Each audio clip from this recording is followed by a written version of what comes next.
Hey everybody, and welcome to the Backlog. This is the show where I intend on playing a whole lot of Steam games that I have just sitting around, and maybe you have heard of them, maybe you have not. Either way, I'm just gonna, do a quick 30 minutes to kind of give you an idea of what's going on in this game. So, if you haven't played it, maybe you should, and if you have it sitting around and haven't played it yet, you probably should, because you spent money on it, you doofy.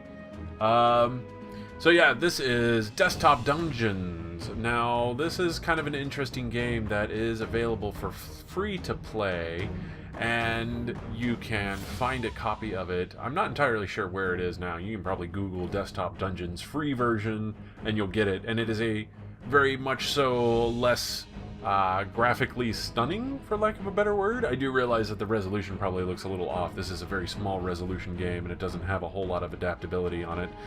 So, this, yeah, you kind of make do. But regardless, this is Desktop Dungeons, the actual pay-for version on Steam. It's a little bit of a steep price, but I think they added enough interesting content here, and it's a little bit of a head-scratcher, so it's probably worth it. I won't go so far as to say, yeah, you should totally spend the whole $15 on it, and the $5 for the expansion. And also, the soundtrack is by Grant Kirkhope, so that's cool. Yeah, you should look him up. I won't go into his whole biography here, but, Okay, so let's go ahead and get into the basics of what's going on here. Your number one thing, as you see, as I'm walking around, I'm already damaged. This is a fresh new game that I've started up. You missed all the introduction because I couldn't change the resolution on the intro, or the volume for that matter. Also, a little bit of a gripe there, but a minor one, really, in the long run. But yes, so if you saw these little red spheres went and flew over here, that's because every time you you discover a square, you get life and mana back. You don't get money or anything like that, but you do get life and mana.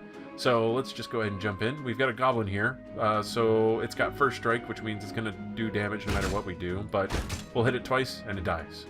So we're moving around over here. You can move diagonally through cracks like that. And down here we've got another one. If you notice over here, my life bar will go down with the amount of damage that he's capable of doing, and his life bar will go down with the amount of damage I'm capable of doing. So he'll have one hit point left, it looks like, if I hit him, and there you go. So it definitely, don't think that's hand-holding in any way. It's very much a problem-solving sort of exercise. So zombie, we'll kill him because seriously, screw zombies. And down here we will find a meat man. Who we will also murder mercilessly. And so you can kind of get the idea. This is the basics. And as you just saw, I leveled up. After exploring a little bit, I have all my hit points back, and then we move on. He was level 2 and entirely defeatable. Although it was, I suppose, marginally close. These are stat upgrades, so I got a little bit more attack. There's my base damage, bonus, total damage 11, health, mana. And moving right along, this is a spell. It is called Burnderaz. You know. So we're going to go ahead and pick that up. Hotkey is F. And we'll move right along here. So since we have it, I can hit F, and now my pointer is quite on fire. And these are blobs, which if you look down there, it'll say physical resist 90%. If I try to attack them, then they're going to hurt. But I attack them anyways to preserve my mana there. We're going to set this one on fire, and there you go. So that's the magic system. Here we have a potion. By the way, this is sort of the soft tutorial. It doesn't... there is a hard tutorial that will tell you everything and explain everything going on, but I figure I'd skip that and get right into the story here. So that, for expedience sake, really. Okay, let's see, we're exploring around here. I did play this beforehand, just so I knew what was going on to see what the differences were. This is a pendant of mana, so I get +2 mana with that pendant. Max mana, of course. That's a level 4 zombie. He's a little bit tougher. You see about half my life there is gone if I attack him, and a little more than, or a little less than a third of his. God, that portrait is gruesome. Okay, so we'll just go all the way back here. Easy peasy. It's not like this is turn-based. The enemies don't move. Once again, I believe this is a much more puzzly sort of game than you would expect, in the sense that there's the action components are very much so. What do you call it? They're distilled down to their very basic features. So we got a sensation stone. It's got a high conversion value. Now what that means, this is your conversion points, your current conversion points. Humans get a 10% attack bonus for every 100 conversion points. So what that means is we can convert that. It's got 150 points there if you look in the lower right hand corner of that tooltip. Drag it down here, conversion points. So it took 100 of those points and gave me another bonus to my attack. So now I have 20%. And I do more damage. So that's super handy. We're still going to use Fire Up this Blob because of their crazy reduction there. And since I've gotten to level 3, I can now one-shot blobs there. And Meatmen still take a little bit of doing to get down, but we'll move right along here. There's a zombie. He hurt quite a bit, but that's fine. We've got plenty to explore. The more you explore, the more health you get back. And we'll just continue being brazen there. I'm about to level up. I've got one more experience before it happens. So let's just make sure. Yeah, we kill Meatman here. And now we are level 4, so that makes us that much more powerful. He's got a magical attack. I'm not particularly sure of the significance of that. I'm sure there's probably a class or a race that's particularly vulnerable to magic, which I have not played yet. We're going to go ahead and use fire on this zombie here. Because when you use fire, they can't attack back, so it's sort of, it gives you a leg up on him. He's probably going to kill me no matter what I do, and I don't have enough mana to really do anything about it with a fireball there. So we're going to continue on. Bleat? Yes, there's a goat. This is a LOL so random moment of the game where goats are kind of their mascot there. Get used to seeing them, they're not going anywhere. So we're going to continue on here, pick up that mana potion, and since I have those, I can just, first of all, kill him, level up, that refills my health and mana, and then we'll just go ahead and mercilessly set Meatman on fire here, use a potion, and then set him on fire some more, and yeah, we'll finish him off like that. So, no big deal. So, yes, we'll pick that up just in case we need it. And then we'll fight this goat. Alright, more mana. There we go, free hits are in. Oh man, that took off a lot of damage. It's a powerful goat. So there we go, and then there's our exit, this beam of light. However, a new passageway opened up with some treasure in it. So we can go over here, pick up some money goodness, so that's 25 gold. That'll become important later. And then we will hit this exit, and onward! So the aftermath. Many perished in the days and weeks following the attack. Some were slaughtered by cave denizens, others became trapped or lost. Stronger survivors prevailed against the darkness, banding together to establish a crude outpost in the heart of the wilderness. If this fledgling settlement is to survive beyond its first few weeks, its people will need a reliable and well-trained force of heroes to keep enemies at bay. This is where your job begins. So, clearly we are the sole force of defense here. As the elected administrator of this rabble, it will be up to you to expand the settlement and recruit your heroes needed to defend the people. So, here we go. Now, if you play the free version of Desktop Dungeons, first thing you will notice is that this is not a part of that. This is a very fancied up interface versus the free version where you can go in and buy your heroes and everything else. This gives you sort of it's much more of a objective course for the game and gives you a much more visualized sense of what you're doing here. Most honorable administrator, I've been elected by the good people of this settlement to tell you what to do in order to tell everyone else what to do. You may consider me an advisor of sorts. I don't know if I like that voice. He's a little kind of a squirrely mage, but I can't do squirrely mage. Your new position gives you responsibility over our college collected funds and efforts. This represents the resources we've managed to scrounge together so far. Well, maybe I can do squirrely elf, but I'm not going to.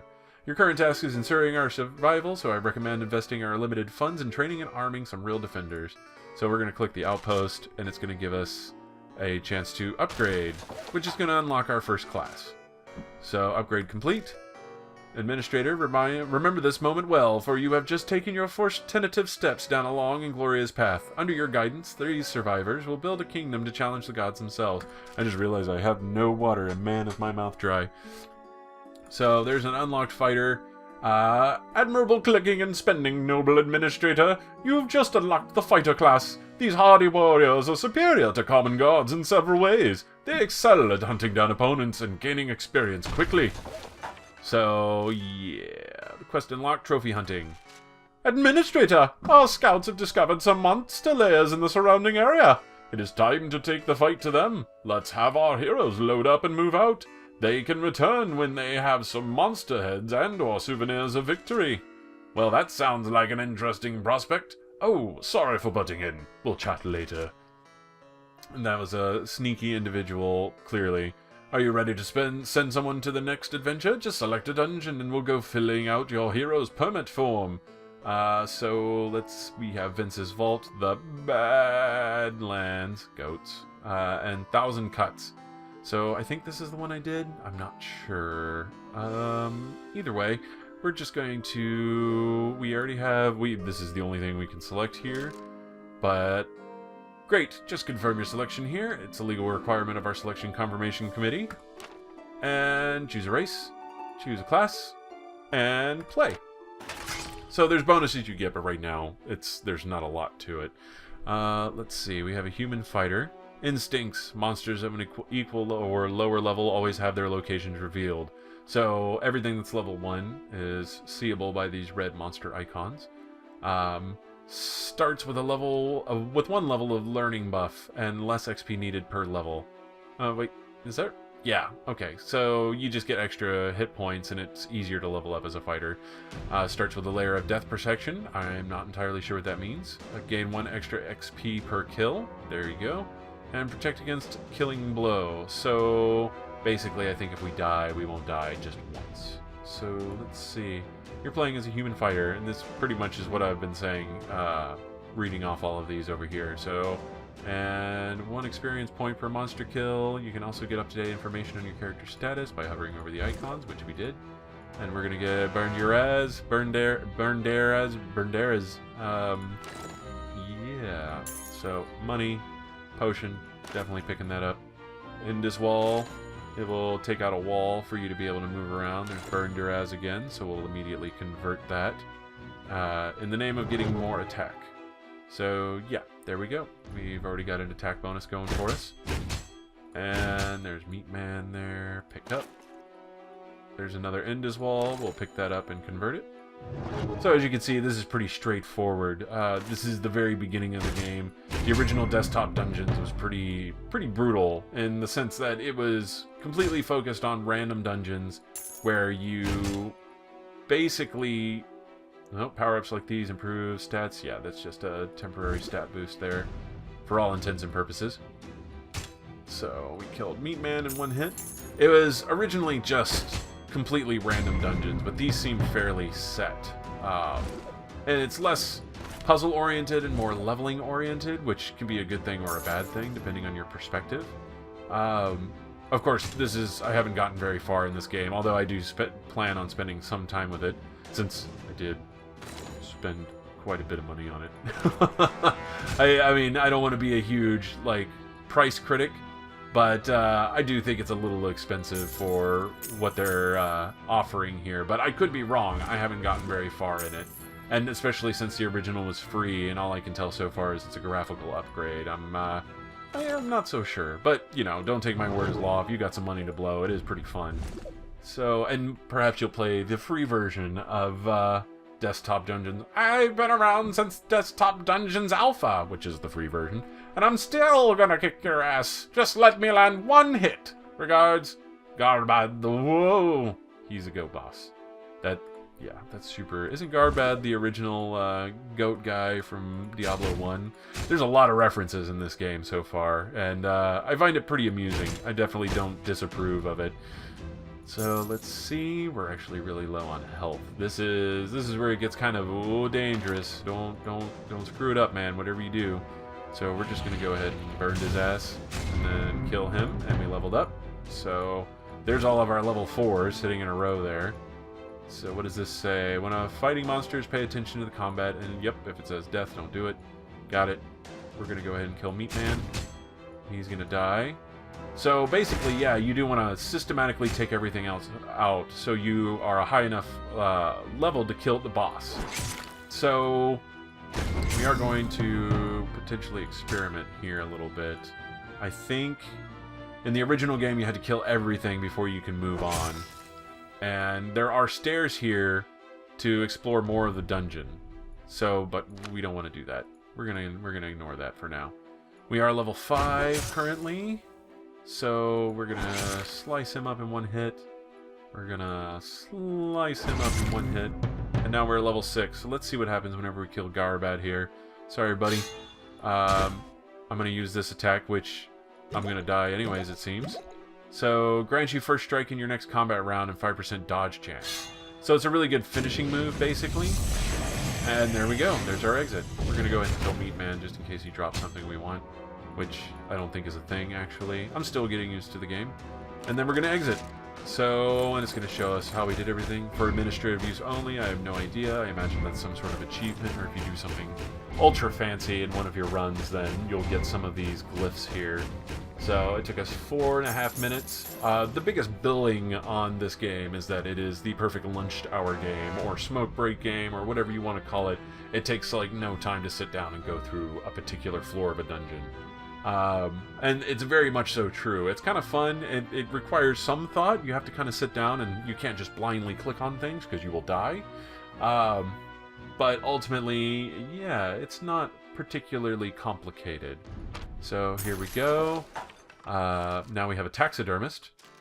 Victory! Your hero parades through the muddy streets of your rapidly growing settlement, goat horn clasped in one mailed fist. Rose petals and jubilant shouts alike fill the air as townfolk come out to celebrate.